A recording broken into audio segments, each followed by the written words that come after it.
From Big Haiti to Little Haiti. Little Haiti has historically been a cultural heart of the Haitian diaspora, and its community leaders have been instrumental in affecting change in U.S.-Haiti relations.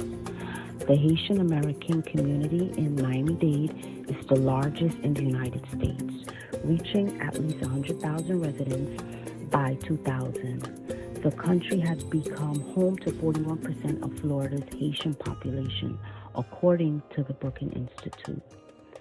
In 1791, Haiti was known as Santo Domingo, a French colony. It was the most profitable colony in the world, a top supplier of the world's sugar.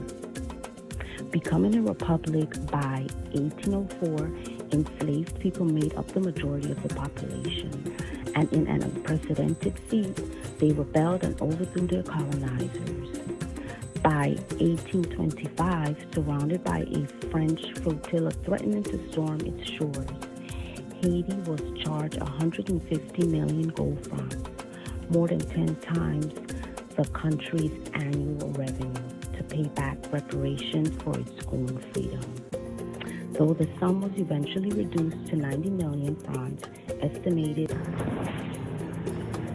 President Abraham Lincoln issued the Emancipation Proclamation on January 1, 1863. Those enslaved were actually released 20 years later, however. African Americans in the United States were fighting for their civil rights, while Haitians were being ruled by a cruel dictator. From the 1950s until the mid-80s, Haiti was subject to the cult of Duvalier Popadoc, a father and son dictatorship that ruled by brutality and force.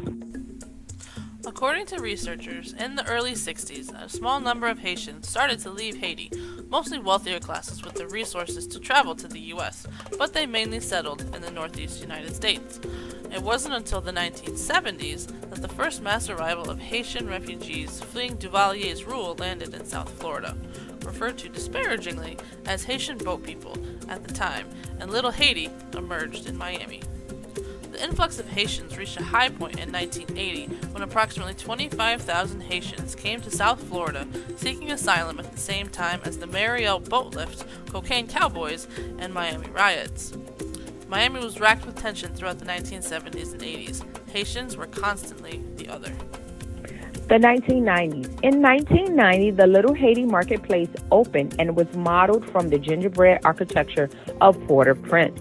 The first Chef Creole opened in 1992, and the iconic Sergei Toussaint started painting murals for businesses using a unique vernacular of color and utility. 2000s. The Little Haiti Cultural Center opened in 2009, and later it was renamed the Little Haiti Cultural Complex.